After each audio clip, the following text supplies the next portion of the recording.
بسم اللہ الرحمن الرحیم الحمدللہ رب العالمین افضل الصلاۃ و اکمل السلام علی سید الانبیاء والمرسلین وعلی آلہ الکرام واصحابہ العظام اجمعین اما بعد فقد قال اللہ تبارک و تعالی کما ورد فی سورۃ البقرہ وَإِذَا سَأَلَكَ عِبَادِي أَنِّي فَإِنِّي قَرِيبٌ أُجِيبُ دَعْوَةَ الدَّاعِ إِذَا دَعَانِ فَلْيَسْتَجِيبُوا لِي وَلْيُؤْمِنُوا بِي لَعَلَّهُمْ يَرْشُدُونَ۔ اور جب پوچھیں آپ سے اے پیغمبر صلی اللہ علیہ وآلہ وسلم میرے بندے میرے بارے میں، تو واضح رہے کہ میں بہت ہی قریب ہوں، سنتا ہوں اور قبول کرتا ہوں پکارنے والے کی پکار کو جب کہ وہ مجھے پکارتا ہے۔ پس ان کو چاہیے کہ وہ میرا حکم بجا لائیں اور مجھ پر ایمان رکھیں تاکہ یہ راہ رشد و ثواب پا سکیں۔ صدق اللہ العظیم۔ لفظ لفظ نور اور حرف حرف روشنی سے آراستہ نور قرآن کے ساتھ طاہر بخاری آپ سے مخاطب ہے۔ ناظرین، دعا کا شعور ہر انسان کی فطرت میں ودیت کیا گیا ہے۔ بچہ بیمار ہو تو ماں کی طلب اور تڑپ فضاؤں کو چیرتی ہوئی اللہ رب العزت کی بارگاہ میں پہنچ جاتی ہے۔ جہاز خطرے میں ہو تو مسافروں کو دعا کرنے کا سلیقہ سکھانے کی ضرورت نہیں ہوتی۔ نبی اکرم رسول محتشم صلی اللہ علیہ وآلہ وسلم نے فرمایا الدعاء مخ العبادہ، کہ دعا عبادت کا جوہر ہے۔ مخ عربی میں گدے کو کہتے ہیں جو ہڈی کے اندر ہوتا ہے، جو اگرچہ مختصر ہوتا ہے لیکن اس کی تاثیر بہت زیادہ ہوتی ہے، یعنی دعا عبادت کا مغز ہے۔ نبی اکرم رسول محتشم صلی اللہ علیہ وآلہ وسلم نے ایک اور مقام پر فرمایا الدعاء العبادہ، کہ دعا عبادت بھی ہے۔ اور پھر آپ نے فرمایا کہ الدعاء صلاح المؤمن وعمود الدین ونور السماوات والارض، کہ دعا مومن کی سپر، دین کا ستون اور زمین و آسمان کا نور ہے۔ باب مدینۃ العلم حضرت علی المرتضیٰ کرم اللہ تعالی وجہ الکریم آپ فرماتے ہیں الدعاء ترس المومن، کہ دعا مومن کی ڈھال ہے۔ اور آپ نے فرمایا کہ جتنا زیادہ اور زور سے دروازہ کھٹکھٹاؤ گے باب قبول اتنی ہی جلدی کھلے گا۔ امام سجاد حضرت زین العابدین علیہ السلام آپ فرماتے ہیں کہ الدعاء یدفع البلاء، کہ دعا ہر اس بلا کو ٹال دیتی ہے جو نازل ہو رہی ہو یا نازل نہ ہو رہی ہو۔ اور حضرت امام باقر فرماتے ہیں الدعاء انفذ من السنان الحدید، دعا سنگین تیر سے بھی بڑھ کر اثر انداز ہونے والی چیز ہے۔ اور حضرت امام رضا فرماتے ہیں کہ علیکم بصلاح الانبیاء، لوگو تم پر لازم ہے کہ انبیاء کے اسلحہ کو اختیار کرو۔ ان کے اصحاب نے عرض کی یا امام انبیاء کا اسلحہ کیا ہے؟ آپ نے فرمایا الدعا۔ دعا کس طرح کرنی چاہیے؟ اس میں لجاجت، اس میں عجز، اس میں شوق و نیاز کس پیرائے کا ہونا چاہیے، کس طریقے کا ہونا چاہیے، کس سطح اور درجے کا ہونا چاہیے۔ خلیفۃ الرسول امیر المومنین حضرت ابوبکر صدیق رضی اللہ تعالی عنہ آپ فرماتے ہیں خذ بلطفک یا الہی من لہ زاد قلیل، کہ اے مولا اس شخص پر لطف و کرم کرنا، اس شخص کے ساتھ اپنے لطف و کرم کا معاملہ کرنا جس کے پاس زاد آخرت بہت ہی قلیل ہو۔ اور اے جلال پناہ ایک درماندہ و مفلس سچے دل کے ساتھ تیرے در پہ آن پڑا ہے، سچے دل کے ساتھ، دل کی اتھاہ گہرائیوں کے ساتھ، اخلاص اور للہیت کے ساتھ اللہ تعالیٰ سے دعا کرنا، یہ دین کا طریقہ ہے، فطرت کا اسلوب ہے۔ اور نبی اکرم رسول محتشم صلی اللہ علیہ وآلہ وسلم نے ہمیں دعا کے اسلوب اور طریقے بتائے۔ آپ نے فرمایا کہ ایک شخص جو ہے وہ بہت درماندہ ہے، طویل سفر کرتا ہے اور آہوزاری بھی کرتا ہے، لیکن اس کی دعا پائے قبول کو نہیں پہنچتی۔ سبب یہ ہے کہ اس کا پہناوا، اس کے شکم کے اندر کھانا وہ سب حرام ہے۔ دعا کی قبولیت کے لیے رزق حلال بہت بنیادی شرط ہے۔ حضرت بابا فرید الدین مسعود گنج شکر، آپ سے کسی نے پوچھا کہ بابا جی کیا بات ہے، آپ جو بات کہتے ہیں ویسے ہی ہو جاتی ہے؟ آپ نے فرمایا 40 سال تک اس مرد فرید نے وہ کیا جو اس نے کہا، اور اب کبھی کبھی ایسا ہوتا ہے کہ جو اس کی زبان سے نکلتا ہے وہ ویسے ہی کر دیتا ہے۔ اور سبب کیا ہے؟ آپ کے ہاں افطار کا دسترخوان لگا ہوا تھا، آپ نے کھانے کا لقمہ اٹھایا تو آپ نے فرمایا کہ کیا بات ہے، آج کھانے کا لقمہ ہاتھ میں بوجھل ہو رہا ہے۔ حضرت خواجہ نظام الدین اولیاء آپ کہتے ہیں کہ میرے جسم پر لرزہ طاری ہو گیا، اور میں نے عرض کی کہ صورتحال آپ پر واضح ہے، پانی دریا سے آیا ہے، جنگل سے ڈیلے ان کو پانی میں ابالا گیا ہے، صرف آج خانقاہ میں نمک نہیں تھا، اور نمک جو ہے یہ ہمسائے سے قرض لیا گیا ہے۔ اللہ اکبر۔ حضرت بابا صاحب نے کھانے کا لقمہ پلیٹ میں دوبارہ رکھ دیا اور فرمایا کہ درویش کے لیے یہ چیز مناسب نہیں کہ وہ حظ نفس کے لیے قرض کا کھانا کھائے، اس کو لوگوں میں تقسیم کر دو۔ اور پھر آپ نے قبولیت دعا کا یہ مرحلہ بھی دیکھیں کہ آپ نے فضاؤں میں ہاتھ بلند کیے اور آپ فرمایا کہ مولا میرے نظام کو کبھی قرض کے بوجھ تلے نہ آنے دینا۔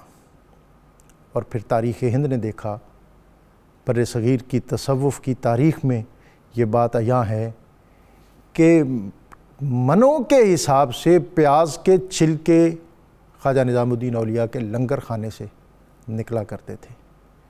دعا کیا ہے، دعا کس طرح کرنی چاہیے، دعا کے اسلوب کیا ہے، اور بالخصوص قرآن پاک کی آیت جس کو آج 186 نمبر آیت سورہ بقرہ کی، اس کو آج موضوع بنایا گیا، اس حوالے سے ہم بات کریں گے۔ اور ہمیشہ کی طرح ہمارے ساتھ موجود ہیں علامہ مفتی محمد فاروق القادری صاحب، علامہ مفتی محمد اقبال چشتی صاحب، اور اللہ رب العزت کی بارگاہ میں حمد کا نذرانہ پیش کرنے کے لیے آج ہمارے ساتھ موجود ہیں محمد اظہار قادری۔ ان کی طرف جانے سے قبل آج کا اسم مبارک الرحمن بہت زیادہ رحم فرمانے والا۔ بزرگ کہتے ہیں کہ جو شخص اس اسم گرامی کو حرز جاں بنائے اور اس کا مسلسل ورد کرے، اللہ تعالیٰ اس کے دل میں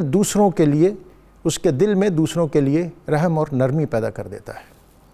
مفتی صاحب، آج کا موضوع بہت اہم ہے، اور بالخصوص میں یہاں عرض کرنا چاہوں گا کہ ان ایام میں جو ماہ رمضان المبارک میں اس کی جو سگنیفیکنس کہ جب ہم اس کو پڑھتے ہیں، اس کے ما قبل بھی رمضان المبارک کا تذکرہ ہے، روزوں کا بیان ہے، اور یہ آیت درمیان میں موجود ہے، اور اس کے ما بعد بھی رمضان المبارک ہی کا تذکرہ چل رہا ہے۔ تو ان ایام میں دعا اور اس کی قبولیت اور اس کے مسائل جناب۔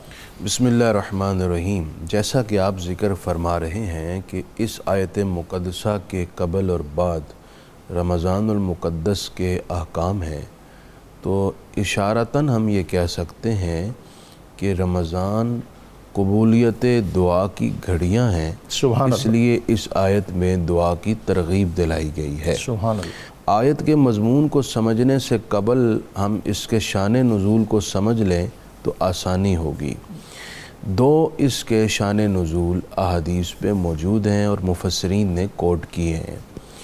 ایک یہ ہے کہ صحابہ کرام نے عرض کی، یا رسول اللہ صلی اللہ علیہ وسلم، رحمان کہاں ہے، ہمارا رب، ہمارا مولا کہاں ہے؟ تو اللہ تعالیٰ نے آیت اتاری اور فرمایا اذا سألک عبادی عنی، کہ محبوب آپ سے میرے بندے میرے بارے میں سوال کر رہے ہیں تو آپ انہیں فرما دیجئے فإنی قریب، میں ان کے قریب ہوں۔ سبحان اللہ۔ دوسرا اس کا شان نزول یہ ہے کہ صحابہ کرام نے یہ عرض کی کہ یا رسول اللہ صلی اللہ علیہ وسلم کہ ہم اپنے رب سے دعا کیسے کریں؟ تو یہ آیت مقدسہ نازل ہوئی اور ارشاد فرمایا گیا کہ میں تمہارے بہت قریب ہوں، اجیب دعوت الداعی اذا دعانی، جیسے چاہو دعا کرو۔ دعا کرنے والا جب دعا کرتا ہے تو اللہ رب العزت اس کی دعا کو قبول فرماتا ہے۔ سبحان اللہ۔ اس آیت کے شان نزول سے دو باتیں بطور خاص ثابت ہوئیں۔ ایک تو یہ کہ اللہ بندے کے قریب ہے، بس بندے پر ہے کہ وہ اس کو فیل کرتا ہے یا نہیں کرتا۔ جتنا بندہ گناہ کے بوجھ تلے دبدا جاتا ہے اس کی یہ فیلنگ بھی کمزور ہوتی چلی جاتی ہے، اور جیسے جیسے اس کا دل پاک اور مطہر اور متجلی ہو جاتا ہے تو وہ اپنی بصیرت سے، اپنے دل کے حواس سے اپنے رب کو اپنے قریب محسوس کرنے لگ پڑتا ہے۔ سبحان اللہ۔ دوسری بات یہ کہ اس آیت سے جو بندے کو بتایا جا رہا ہے کہ تم کسی طرح کی مشکل اور تکلیف میں پھنسے ہو، اپنے رب کو اگر تم پکارو گے تو وہ تمہاری پکار پر قبولیت کی نوید سناتا ہے۔ ڈاکٹر صاحب ایک بات یہاں بڑی خاص ہے، اللہ فرما رہا ہے کہ میں قریب ہوں، لیکن اس سے پہلے فرما رہا ہے عبادی، میرے بندو، یعنی دعا کرنے والوں کو اللہ تعالیٰ دعا کی طرف لانے کے لیے پہلے بندوں کے ساتھ چاہت کا اظہار فرما رہا ہے۔ سبحان اللہ۔ پہلے انہیں مانوس کر رہا ہے، انہیں بتا رہا ہے کہ جس ذات سے تم دعا کرنے لگے ہو وہ تو تمہیں چاہتا ہے، وہ تو تم سے پیار کرتا ہے، اور اس پیار کے لیے اللہ تعالیٰ نے جو لفظ یوز کیا ہے وہ عبادی ہے۔ جیسے ماں اپنے بیٹے کو کہتی ہے نا میرے چاند، میرے لال، میرے بیٹے، میرے پیارے، تو میرے آنکھ کے تارے، وہ کتنے اصل میں ان لفظوں کے اندر جب وہ میرے کہہ رہی ہے ہر لفظ میں میرے چاند میرے، تو ایک چاہت اور محبت کا اظہار کر رہی ہے۔ تو اللہ کی رحمت اپنے بندے کو قریب کرنے کے لیے اس طرح پکارتی ہے، عبادی، میرے بندے، میں تیرے قریب، میں تیرے قریب، تو مجھے اپنے قریب محسوس کر، تیری دعائیں قبول ہوں گی۔ اللہ تعالیٰ اپنے بندے کے قریب ہے۔ کیسے قریب ہے ڈاکٹر صاحب؟ قرآن مجید میں یہ بھی فرمایا گیا نحن اقرب الیہ من حبل الورید۔ وہ کتنے قریب ہے؟ اس قربت کی انتہاؤں کو بیان کیا جا رہا ہے۔ ورید اصل میں اس رگ کو کہتے ہیں جس سے دل کا خون پورے بدن میں سپلائی ہوتا ہے۔ جناب اللہ فرماتا ہے میں اس رگ سے بھی زیادہ تمہارے قریب ہوں۔ اللہ اکبر۔ اچھا جی، ہے قریب تو کس اعتبار سے قریب ہے؟ اللہ تعالیٰ نے خود قرآن مجید میں دوسرے مقام پر اس کی وضاحت فرمائی ہے، ان رحمت اللہ قریب من المحسنین، کہ اللہ کی رحمت نیکوکاروں کے قریب ہے۔ تو دراصل قربت کا مطلب یہ ہے کہ اللہ کی رحمت بندے کے قریب ہے، اور کس بندے کے قریب ہے اس کی وضاحت بھی قرآن مجید نے خود کی ہے۔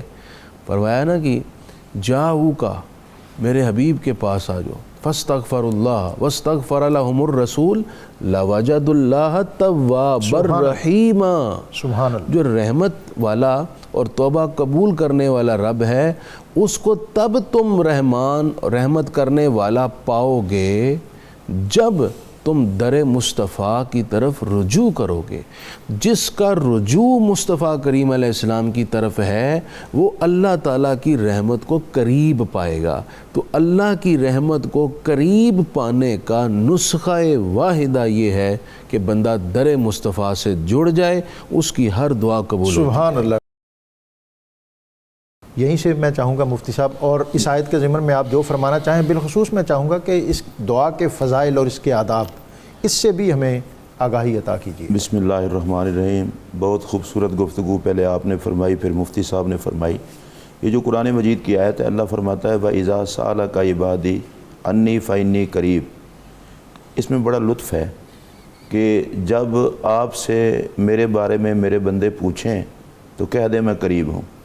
یعنی اس کا مطلب یہ ہے کہ خدا کی رحمت ان کے قریب ہے جو در مصطفیٰ کے سوالی ہیں، واہ واہ واہ، سبحان جو رب کا پتہ مصطفیٰ سے پوچھتے ہیں۔ سبحان اللہ۔ ڈائریکٹ تو اللہ تبارک و تعالیٰ کا کسی سے کوئی رابطہ ہے ہی نہیں، وہ کائنات کا رب بھی اس لیے ہے کہ رب محمد ہے۔ سبحان اللہ۔ تو اس میں سب سے پہلی بات، اور دو قرآن پاک، ایک یہ جگہ اور ایک اور جو مقام پر اللہ فرماتا ہے قل یا عبادی الذین اسرفوا علی انفسہم لا تقنطوا من رحمت اللہ۔ محبوب آپ فرما دیں میرے ان بندوں کو جو گناہ گار ہیں کہ اللہ کی رحمت سے نا امید نہ ہو جاؤ۔ ان دونوں آیتوں کو جب ہم دیکھتے ہیں تو اس سے محسوس یہ ہوتا ہے کہ اللہ تبارک و تعالیٰ چاہتا یہ ہے کہ میرے بندے جو کچھ بھی مجھ سے لیں وہ میرے محبوب کے در کے سوالی بن کے لیں اور میری طرف سے انہیں جو بھی بشارت ملے وہ محمد عربی کریم کے وسیلے سے ملے۔ اچھا، یہاں پر پھر بڑی خوبصورت بات کی طرف مفتی صاحب نے اشارہ کیا۔ اللہ پاک نے فرمایا عبادی میرے بندے۔ اب اس میں حکمت یہ ہے کہ رب تو فرما رہا ہے کہ تم میرے بندے ہو، تم بھی جب مانگنے لگو تو اسے اپنا رب سمجھ کے مانگو۔ سبحان اللہ۔ یہ اپنائیت کا تعلق ہوگا۔ حضور علیہ الصلوۃ والسلام تشریف لے گئے، بیت اللہ شریف کے پاس ایک بندہ بیٹھا اللہ تعالیٰ سے دعا کر رہا تھا، یا اللہ تجھے بیت اللہ کا واسطہ مجھے معاف کر دے۔ نبی پاک علیہ السلام نے اپنے پاؤں مبارک کا انگوٹھا اسے لگایا اور فرمایا کیا کہہ رہے ہو؟ اس نے کہا یا رسول اللہ کو کہہ رہا ہوں بیت اللہ کا واسطہ معاف کر دے۔ تو نبی پاک علیہ السلام نے ارشاد فرمایا اچھا بیت اللہ کا واسطہ دیتے ہو، اپنا واسطہ کیوں نہیں دیتے؟ واہ، اللہ کی بارگاہ میں یہ کہو یا اللہ تو میرا رب، میں تیرا بندہ، واہ واہ، تجھے اس تعلق کا واسطہ ہے، معاف کر دے۔ سبحان اللہ۔ تو ڈاکٹر صاحب یہ دعا میں سب سے پہلی بات یہ ہے کہ جب بندہ اپنا رب سمجھ کے اور اپنے آپ کو اس کا بندہ سمجھ کے مانگے گا تو پھر اس کی دعا کے اندر اللہ تبارک و تعالیٰ تاثیر بھی پیدا فرمائے گا اور اللہ تعالیٰ اس کو قبول بھی فرمائے گا۔ یہ بیگانہ ہو کے مانگنا۔ اچھا، دوسری بات یہ ہے کہ دعا مانگتے ہوئے شرط یہ ہے کہ جب وہ مانگے تو اسے یہ یقین ہو کہ میں اس مالک سے مانگ رہا ہوں کہ جو مالک مجھے خالی ہاتھ نہیں لوٹائے گا۔ سبحان اللہ۔ اور پھر نبی پاک علیہ الصلوۃ والسلام نے فرمایا کہ اللہ اس بات کو پسند فرماتا ہے کہ اس کی بارگاہ میں سوال کیا جائے۔ سبحان اللہ۔ عام طور پر لوگوں سے کوئی سوال کرے تو ان کا منہ ٹیڑھا سا ہو جاتا ہے، لیکن خدا سے کوئی نہ مانگے تو اللہ ناراض ہوتا ہے اور اگر کوئی مانگے تو اللہ خوش ہوتا ہے۔ دوسری بات آپ نے ابتدا میں حدیث بیان فرمائی کہ الدعاء هو العبادہ، کہ دعا بذات خود عبادت ہے۔ تو اس کے لیے یہ ضروری نہیں ہے کہ بندہ مشکل میں ہو تو دعا کرے۔ جب یہ عبادت ٹھہری تو بندے کو ہر وقت اللہ کی بارگاہ میں دعا مانگتے رہنا چاہیے۔ پھر نبی پاک علیہ الصلوۃ والسلام نے ارشاد فرمایا کہ جو بندہ یہ چاہتا ہے کہ مشکل کے وقت میں اللہ تبارک و تعالیٰ اس کی دعاؤں کو قبول کرے، اسے چاہیے خوشحالی کے وقت خدا سے دعا مانگتا رہے۔ واہ واہ واہ۔ یہ نہیں ہے کہ بندے کو ٹینشن ہو تو پھر ہی دعا مانگے۔ اللہ تبارک و تعالیٰ سے محبت میں اللہ سے ہر وقت وہ دعا یعنی اچھے وقت میں بھی رابطہ باہر رکھنا چاہیے۔ باہر رکھنا چاہیے، یہ نہیں ہے کہ جب مشکل ہو اس وقت۔ اور دوسری بات یہ ہمارے یہاں ایک تاثر پایا جاتا ہے کہ یار یہ کیا ہوا، اتنا عرصہ ہو گیا دعا مانگتے مانگتے، یہ بہت اہم بات ہے، دعا مانگتے مانگتے اور دعا ہماری قبول نہیں ہوتی۔ ڈاکٹر صاحب یہ اللہ کی ذات اتنا کریم ہے کہ مومن کی، بندے کی کوئی دعا رد ہوتی نہیں ہے۔ اب بندے کو جلد بازی ہوتی ہے، اللہ کی اپنی شان کریم اور اس تاخیر میں حکمتیں بھی تو ہو سکتی ہیں۔ حکمتیں ہیں۔ پہلی بات تو یہ ہے ڈاکٹر صاحب، میں آپ کوئی بھی اپنے لیے کوئی چیز مانگتے ہیں تو ہمیں یہ تو پتہ نہیں ہے جو کچھ ہم مانگ رہے ہیں ہمارے لیے بہتر بھی ہو، لیکن ہمارا مالک تو جانتا ہے کہ یہ بہتر ہے کہ نہیں ہے۔ تو اللہ تعالیٰ کی شان کریمی دیکھیں، بندے کے مانگنے کے باوجود اگر وہ چیز اس کے لیے بہتر نہیں ہے تو اللہ تعالیٰ نہیں فرماتا۔ اور بعض دفعہ ایسا ہوتا ہے نبی پاک صلی اللہ علیہ مفتی صاحب وسلم بالکل اسی طرح جس طرح ماں اپنے بچے کو چیز موجود ہونے کے باوجود یہ جانتے ہوئے کہ یہ اس کے لیے اچھی نہیں ہے اور بچے سے بڑھ کر اس کو کوئی عزیز بھی نہیں ہوتا، لیکن اس کو وہ دیتی نہیں ہے کہ یہ اس کے لیے نقصان کا باعث بنے گی۔ اور ایک حدیث پاک میں ہے کہ ایک بندہ اللہ کی بارگاہ میں قیامت کے دن پیش ہوگا، اللہ تعالیٰ اس بندے سے بات فرمائے گا کہ میں نے تو اس سے وعدہ کیا تھا کہ تو مجھ سے دعا مانگے گا تو میں قبول کروں گا۔ وہ کہے گا ہاں، تو پھر تو نے مجھ سے دعا مانگی تھی تو میں نے تیرا غم دور کر دیا تھا۔ وہ کہے گا ہاں۔ پھر ایک دفعہ تو نے پھر دعا مانگی تھی کسی حاجت کے لیے، میں نے حاجت کو پورا کر دیا۔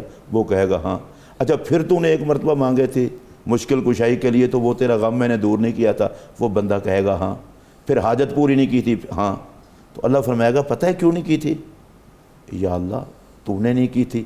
اللہ فرمائے گا وہ جو میں نے تیری حاجت قبول نہیں کی تھی اور تیری وہ پوری نہیں کی تھی اور تیرا غم دور نہیں کیا تھا، وہ دعا تیرے لیے ذخیرہ آخرت کر لی تھی۔ واہ۔ تو اس وقت وہ بندے کو جب اللہ ان دعاؤں کے صدقے سے آخرت میں مدارج عطا کرے گا تو وہ بندہ کہے گا کاش اللہ دنیا میں میری دعا کو قبول کر کے مجھے کچھ نہ دیتا اور وہ سارے مقامات اور مراتب اب دیتا۔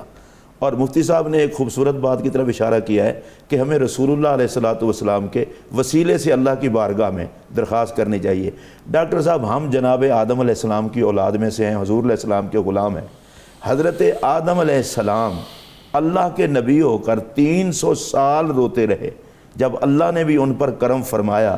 رونا بھی اس کی یاد میں یہ بھی کرم ہے تو نبی پاک علیہ السلام کے وسیلے کی انہیں تعلیم دی گئی، انہوں نے سرکار دو عالم علیہ السلام کا وسیلہ پیش کیا تو فوراً اللہ نے فرمایا غفرت لک یا آدم، اے آدم میں نے تمہیں بخش دیا ہے۔ تو حضرت آدم علیہ السلام کی اولاد کو اپنے ابا جان کا وہ طریقہ نہیں چھوڑنا چاہیے، رب کی بارگاہ میں جب بھی سوال کریں سرکار کا وسیلہ، یعنی مشکل میں اس کی طرف رجوع پیدا ہو جانا یہ از خود یہ بھی اس کا فضل کرم ہے۔ ایک تو میں آپ سے بھی چاہوں گا کہ اس پر آپ کمنٹ کریں کہ ہمیں بڑا شکوہ رہتا ہے کہ جی اتنی جگہوں پہ گئے اور دعائیں کیں، اور اس کے ساتھ یہ بھی کہ دعا کس طرح کرنی چاہیے۔ ایک طرف تو نماز میں ہم کھڑے ہو کے کہتے ہیں ایاک نعبد و ایاک نستعین، لیکن دوسری طرف ہوتا یہ ہے کہ اقبال کے الفاظ میں تیرا دل تو ہے صنم آشنا، تجھے کیا ملے گا نماز میں۔ رخ اللہ کی طرف ہوتا ہے لیکن دل اس کی طرف نہیں ہوتا۔ جناب جو پہلی بات آپ نے ارشاد فرمائی قرآن مجید کی اسی آیت میں جو آیت نمبر 186 سورہ بقرہ کی ہے، اشارتاً ذکر کر دیا گیا ہے کہ دعا کس کی قبول ہوتی ہے۔ سبحان اللہ۔ سوال یہ پیدا ہوتا ہے کہ وہ فرماتا ہے اجیب دعوت الداعی اذا دعانی، میں جواب دیتا ہوں ہر دعا کرنے والے کی پکار پر۔ فرمایا میں اس کو لبیک کہتا ہوں، جواب دیتا ہوں، یہ نہیں فرمایا کہ ہر دعا قبول ہی ہو جاتی ہے۔ ایک تو بات یہ کس کی قبول ہوتی ہے، اس سے اگلے لفظوں میں اشارہ ہے، یعنی دعا رجسٹرڈ ہوتی ہے، رجسٹرڈ ہو جاتی ہے، قبولیت کا ایک اپنا پروسیس ہے۔ وہ اپنا پروسیس ہے، فوراً عطا ہو جائے جیسا کہ مفتی صاحب نے کہا، اس مالک کی مرضی ہے، اس کا علم وسیع ہے، وہ عالم الغیب ہے۔ بندے کے لیے جو مانگ ہے، جو التجا ہے، وہ اسی وقت مل جانا اس کے حق میں خیر ہے تو مل جاتی ہے، وگرنہ سٹور ہو جاتی ہے۔ اس کا بدلہ کسی اور نعمت کی صورت میں یا آخرت میں جو اجر کا ذخیرہ ہے اس کی صورت میں عطا ہو جاتا ہے۔ دوسرا اسی آیت میں اشارہ ہے فَلْيَسْتَجِيبُوا لِي، تمہیں چاہیے کہ میرا حکم مانو۔ واہ واہ واہ واہ، یہ اشارہ دے دیا گیا نا، اسی یعنی لیے کنڈیشن صوفیہ لگا دی کرام کا جو آپ نے کال پیش کیا ہے وہ یہی تو ہے حضرت بابا فرید کا، کہ تم رب کی مانو پھر رب تمہاری بھی مانے گا۔ سبحان وہ اللہ، یہی تو اشارہ دیا گیا ہے اس آیت سبحان مقدسہ میں۔ اللہ۔ دوسری بات یہ ہے ڈاکٹر صاحب کہ یہ دعا ہے، اس کی قبولیت کے رموز میں سے یہ بھی ہے کہ جو دعا کی قبولیت کے اوقات ہیں ہم ان کو مس نہ کریں۔ جیسا کہ ایک حدیث شریف میں ہے، صحابہ اکرام نے عرض کی یا رسول اللہ صلی اللہ علیہ وسلم کن اوقات میں دعا قبول ہوتی ہے؟ تو آپ نے 2 اوقات خود بتائے۔ ایک فرمایا کہ ہر فرض نماز کے بعد، یہ بڑی اہم بات ہے اور میرا خیال ہے ناظرین کو یہ بڑی توجہ سے سننا چاہیے۔ ہمیں بڑا شکوہ رہتا ہے کہ دعائیں ہماری قبول نہیں ہوتی۔ ایک تو دعا کیسے ہونی چاہیے اور کس وقت ہونی چاہیے، یہ مفتی صاحب کی یہ بات جو ہے ذرا توجہ سے سماعت کیجیے جناب۔ حضور نے فرمایا کہ فرض نماز کے بعد جو دعا کی جائے وہ قبول ہوتی ہے، سبحان اللہ۔ جب کہ ہم نے لوگوں کی اس زمانے میں عادت یہ دیکھی ہے کہ جیسے ہی سلام پھرتا ہے بغیر دعا کیے اٹھ کر جانے کی کرتے ہیں، بڑی عجلت میں دعا سے ہی محروم ہوتے ہیں جو عبادت کا مغز تھا۔ دوسرا آپ نے فرمایا کہ رات کے پچھلے پہر جو دعا کی جائے وہ قبول ہوتی ہے۔ ایک اور حدیث میں آپ نے فرمایا کہ روزے دار بوقت افطار جو دعا کرتا ہے وہ قبول ہوتی ہے، کیونکہ یہ دعاؤں کی قبولیت کی گھڑیاں ہیں۔ اب آپ دیکھیں کہ رمضان شریف میں ہمارے لیے کتنے اوقات جمع ہو گئے ہیں۔ روزے کی برکت سے نمازوں کی پابندی بھی ہو رہی ہے، تو فرض نماز کے بعد دعا کریں، چاہے جماعت کے ساتھ پڑھ رہے ہوں، چاہے کسی وجہ سے آپ کی جماعت رہ گئی اور خود فرض نماز تنہا پڑھ رہے ہیں، پھر بھی اس کے بعد پورے ولولے کے ساتھ نماز دعا کریں۔ نور قرآن میں آپ کو ایک مرتبہ پھر خوش آمدید۔ دعا کب ہونی چاہیے، کب کرنی چاہیے، کن مقامات پر کرنی چاہیے؟ اور مفتی صاحب نے بھی بڑی ایک دلچسپ بات کی کہ صرف تنگی اور ترشی میں دعا نہیں کرنی چاہیے، بلکہ آسودگی میں بھی اللہ کے ساتھ اپنا رابطہ اور تعلق اس کو مؤثر اور مضبوط رکھنا چاہیے۔ سلطان المشائخ حضرت خواجہ نظام الدین اولیاء فرمایا کرتے تھے کہ مصیبت نازل ہونے پر ہی دعا نہ کرو، بلکہ اس سے قبل بھی دعا کا سلسلہ جاری رکھو۔ اور آپ فرماتے تھے کہ دعا جو ہے یہ قضا کو ٹال دیتی ہے، دعا جو ہے یہ جتنی مؤثر اور مضبوط ہوگی اتنی ہی اس کی تاثیر زیادہ ہوگی۔ اور آپ فرماتے تھے کہ دعا زمین سے آسمان کی طرف اٹھتی ہے اور بلا اوپر سے نیچے آتی ہے، اور پھر یہ دونوں چیزیں باہم ہوتی ہیں۔ جو چیز زیادہ مضبوط ہو وہ اس پر پرویل کر جاتی ہے۔ اس لیے دعائیں آپ فرماتے تھے کہ پوری للہیت کے ساتھ، اخلاص کے ساتھ، توجہ کے ساتھ اور انہماک کے ساتھ مانگنی چاہیے۔ اور آپ نے فوائد الفوائد میں یہ واقعہ بھی لکھا کہ 13ویں صدی میں جب تاتاریوں نے نیشا پور کو پامال کر دیا اور ہزاروں انسان تہہ تیگ کر دیے، تو اس کے حکمران نے حضرت فرید الدین عطار کی خدمت میں ایلچی بھیجا اور ان سے دعا کی درخواست کی۔ اب یہ صوفیہ کی بات ہے۔ آپ نے فرمایا فرید الدین عطار نے حکمران کے بادشاہ کے ایلچی کو کہا کہ اب دعا کا وقت گزر گیا، اب رضا کا وقت ہے۔ اور حضرت خواجہ نظام الدین اولیاء نے فرمایا کہ رضا یہ ہوتی ہے، دعا صبر یہ ہوتا ہے کہ ناگوار چیز سے آدمی دو چار ہو جائے تو اسے صبر کہتے ہیں، اس پر صبر کرنا چاہیے۔ اور جو رضا ہے وہ یہ ہے کہ ناگواری کا انسان کو احساس بھی نہ ہو اور ناگواری کا تاثر بھی وہ لوگوں تک نہ جانے دے۔ تو دعا جو ہے اس کو ہمہ وقت اور ہر حال میں اپنا حرز جاں بنانا چاہیے۔ یہ مومن کا اسلحہ ہے، یہ مومن کی ڈھال ہے، یہ عبادت کا مغز ہے۔ بریک سے قبل مفتی صاحب سوال تھے۔ ایک تو سوال یہ تھا کہ جیسے آپ نے پہلے فرمایا کہ دعا کن کن اوقات میں کرنی چاہیے، اسی تسلسل میں اختصار کے ساتھ یہ بھی فرما دیں کہ کن کن مقامات پر دعا کی جانی چاہیے۔ ویسے تو ہر مقام ہی مقام دعا ہے، چاہے گھر میں ہے، آفس میں ہے، گاڑی میں ہے، جہاز میں ہے، کہیں بھی ہے، دعا کرے، ہر مقام ہی مقام دعا ہے۔ کچھ مقامات ایسے ہیں جہاں پر قبولیت کی زیادہ امید ہوتی ہے۔ ان میں سے سب سے پہلا مقام بیت اللہ ہے۔ بیت اللہ کا ہر گوشہ ہے، سبحان اللہ، ملتزم ہے، رکن یمانی ہے، مقام ابراہیم ہے، مطاف ہے۔ یوں ہی اس کے بعد کائنات میں سب سے بڑا مقام، بلکہ میں اگر کہوں اس سے بھی پہلے، بیت اللہ سے بھی پہلے، وہ روضہ رسول کریم صلی اللہ علیہ وسلم کا قرب ہے۔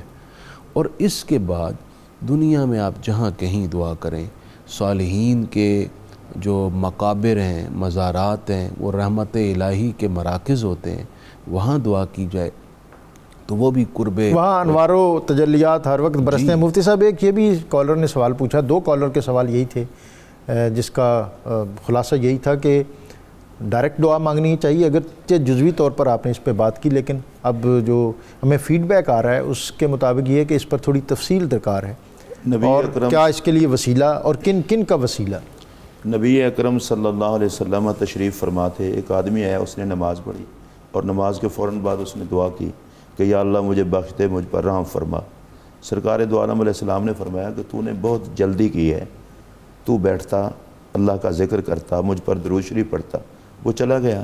اس کے بعد دوسرا نمازی آیا، اس نے نماز پڑھی، نماز کے بعد اس نے اللہ کی حمد بیان کی، رسول اللہ علیہ السلام پر درود پڑھا۔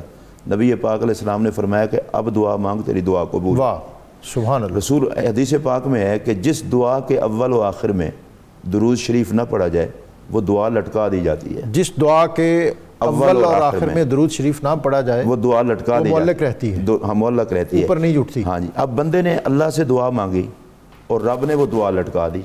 اگر پہلے آپ درود پڑھ لیں اور بعد میں پڑھ لیں تو اس درود کی برکت سے وہ دعا قبول ہو جاتی ہے۔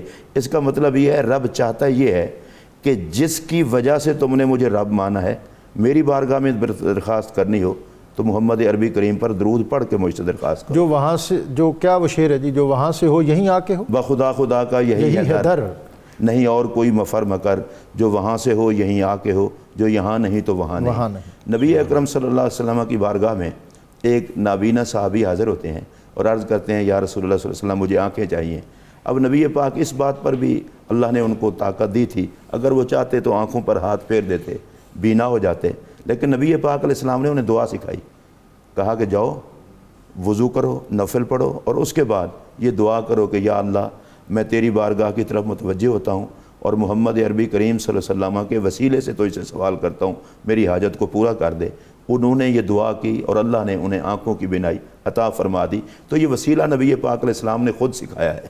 پھر رسول اللہ علیہ السلام کے ظاہری دور حیات میں بارش نہیں ہو رہی تھی، بخاری شریف کی حدیث ہے، تو نبی پاک علیہ السلام جمعہ کے دن جلوہ گر تھے، خطبہ ارشاد فرما رہے تھے، ایک بندہ کھڑا ہوا، کہنے لگا یا رسول اللہ بارش نہیں ہو رہی، تو عجیب حالات ہو گئے ہیں، راستے خشک ہو گئے ہیں، جانور پیاسے ہیں۔ نبی پاک علیہ السلام یہ بھی فرما سکتے تھے بارش برسانا اللہ کا کام ہے، تو میری بارگاہ میں کیوں کہہ رہے ہو، رب کو ڈائریکٹ کہہ دو۔ اچھا، صحابہ ہم سے زیادہ دیندار تھے، جتنا صحابہ کا رب سے تعلق تھا اتنا تو ہمارا نہیں ہے۔ وہ صحابی بھی ڈائریکٹ نہیں کہتے، رسول اللہ کی بارگاہ میں کہتے ہیں۔ ان کو اس بات کا پتہ تھا کہ رسول اللہ نے ہم سے رب منوایا ہے تو ہماری بھی رسول اللہ رب سے منوائیں گے۔ تو یہ رسول اللہ علیہ السلام جب رب کو منوانے کے لیے وسیلہ ہیں تو پھر ہماری رب سے منوانے کے لیے وسیلہ ماننے میں کون سا مسئلہ ہے؟ جی جناب، ایک تو یہ بات بطور خاص جو ہم لا علمی میں یا جہالت کی بنا پر کہہ دیتے ہیں کہ جی میری تو سنی نہیں جاتی۔ اچھا، یہ جو میری اللہ نے سنی نہیں یا سنتا نہیں، یہ ایک محاورہ ہے، اس کا مطلب یہ ہے کہ میری دعا قبول نہیں ہوتی۔ تو جو یہ جملہ کہتا ہے وہ دراصل عجلت میں اور جذبات پر مبنی ایک جملہ ہے جو وہ یہ کہتا ہے، یہ نہیں کہنا چاہیے۔ دعا کے تو آداب میں سے یہ ہے کہ دعا کرنے والے کا ہے کام دعا کرنا اور پھر نتیجہ اللہ تعالیٰ کے سپرد کر دینا۔ اللہ تعالیٰ عالم الغیب ہے، وہ جانتا ہے میرے بندے کے حق میں کیا خیر ہے کیا خیر نہیں ہے، جو خیر ہوتی ہے وہ عطا کر دیتا ہے، وگرنہ اس کے بدلے یا کوئی گناہ معاف ہوتا ہے یا کوئی اور نعمت دنیا اور آخرت کی مل جاتی ہے۔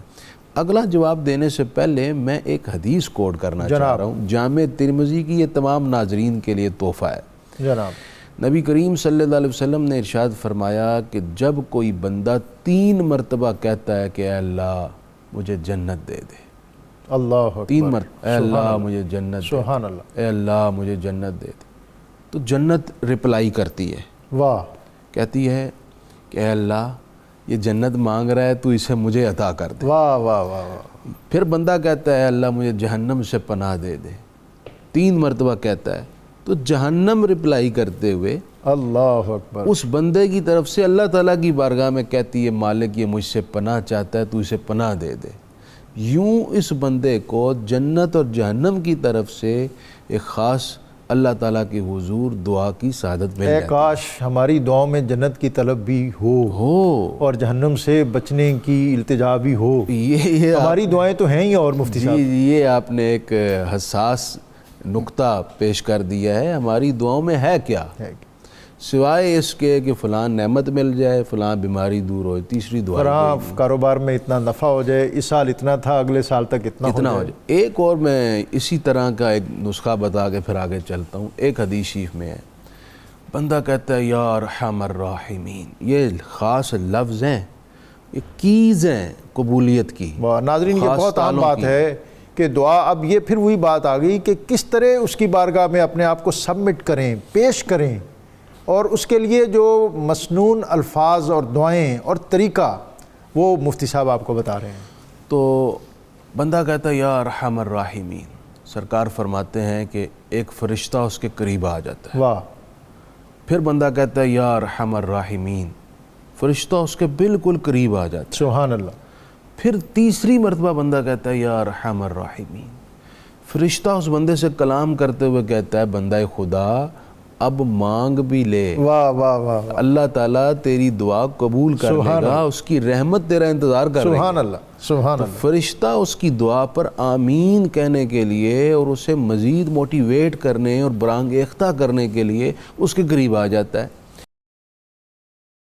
پروگرام کا آخری مرحلہ ہے، اس موضوع کے مناسبت سے جو آپ فرمانا چاہیں۔ نبی اکرم صلی اللہ علیہ وسلم کا ارشاد گرامی ہے، جب بندہ اللہ کی بارگاہ میں درخواست کرتا ہے یا رب یا رب یا رب 3 مرتبہ کہے تو اللہ فرماتا ہے لبیک یا عبدی، اے میرے بندے میں موجود ہوں، مانگ تجھے عطا کیا جائے گا۔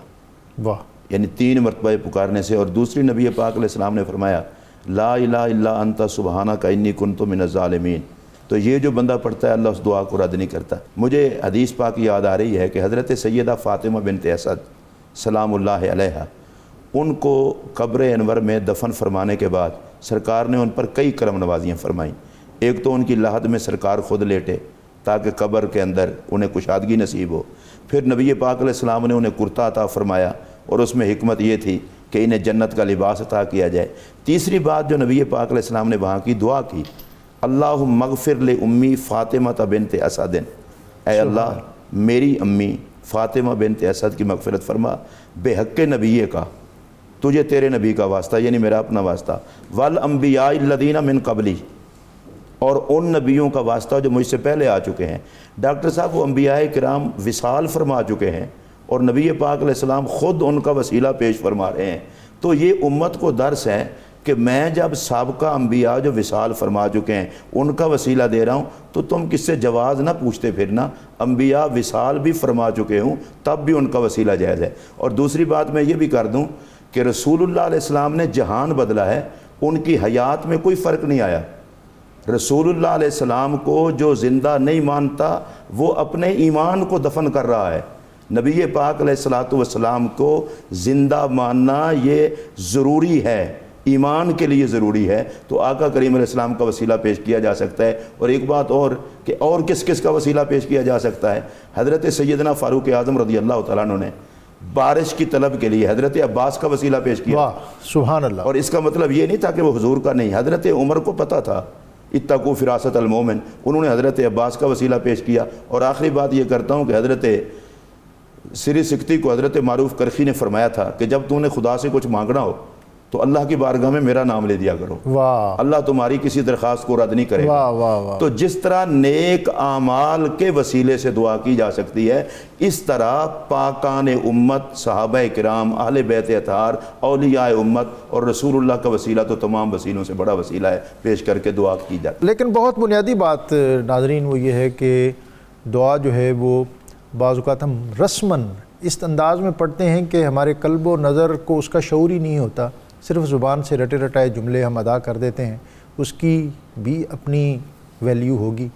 لیکن دعا وہ ہے کہ جو درد کے ساتھ، کرب کے ساتھ، طلب کے ساتھ اور پوری جستجو کے ساتھ آپ کی زبان سے ادا ہو اور پھر شعوری طور پر ادا ہو، کہ اللہ تعالیٰ جو ہے وہ ہم سے تقاضا بھی یہی کرتا ہے کہ پورے انہماک کے ساتھ یہ مانگیں۔ اور ہمارا دراصل جو اسلوب ہے وہ تھوڑا مختلف ہے، جیسا اقبال نے کہا تھا کہ صفیں کج دل پریشاں سجدہ بے ذوق، کہ جذب اندروں باقی نہیں ہے۔ وہ جو جذب اندروں ہے، جو یہاں سے اٹھنے والا جو ولولہ اور جذبہ ہے، جو فضاؤں کو عبور کرتا ہوا اللہ رب العزت کی بارگاہ میں پہنچے، وہ انہماک، وہ کنسنٹریشن، وہ توجہ کا ارتکاز وہ بہت زیادہ ضروری ہے۔ اور اس کے لیے یکسوئی کہ جب ہم اللہ رب العزت کی بارگاہ میں حاضر ہوں، جب ہم وضو کر کے نماز کے لیے کھڑے ہوں، تو پھر ہم دنیا کے علائق ترک کر کے پھر اس کی بارگاہ میں آئیں۔ اقبال نے اس پر بہت عمدہ لکھا اور ایک پورا خطبہ، میننگ آف پریئرز ان اسلام، ایک پورا خطبہ دیا، اور اس میں اس نے کہا کہ اصل میں جو دعا ہے یہ ہم بندے ہیں، اس کے چھوٹے بندے، چھوٹے چھوٹے بندے، ہماری انا بھی بہت چھوٹی چھوٹی ہے۔ انائے صغیر کو انائے کبیر کے آگے سبمٹ کرنا، پیش کر دینا، کہ جیسا کہ فرمان ہے کہ جب آدمی دعا مانگے تو اس طرح مانگے جیسے اپنا سر تسلیم اس کے قدموں میں رکھ دیا ہے۔ تو پھر دیکھیں کہ آپ کی زبان سے نکلی ہوئی باتیں قبولیت کے جو پیرائے ہیں ان تک کس طرح پہنچتی ہیں۔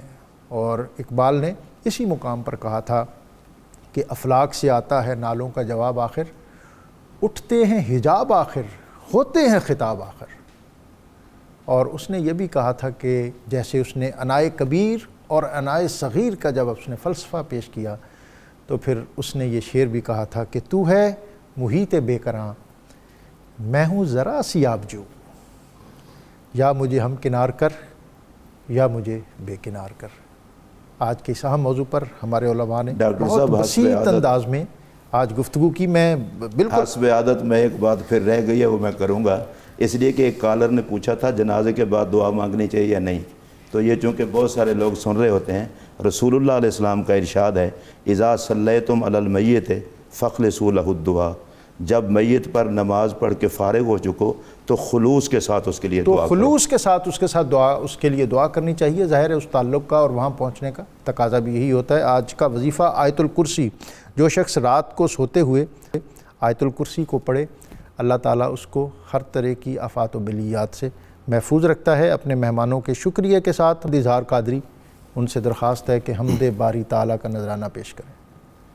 بندہ تو گناہگار ہے، رحمان ہے مولا، بندہ تو گناہگار ہے، رحمان ہے مولا، بندے پہ کرم کرنا،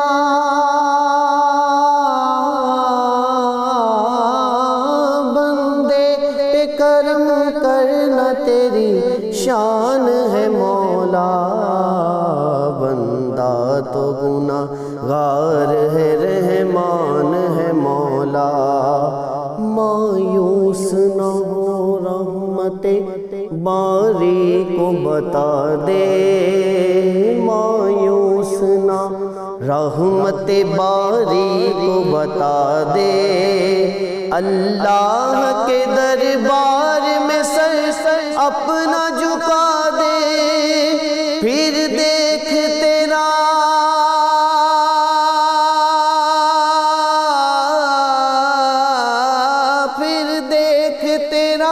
کتنا نگہبان ہے مولا، بندہ تو گناہگار ہے، رحمان ہے مولا، ہوتا ہے کرم سب پہ یہ مولا کا نگر ہے، ہوتا ہے کرم سب پہ یہ مولا کا نگر ہے، بچھڑے ہوئے ملتے ہیں ہاں یہ وہی در ہے، مل جائے گی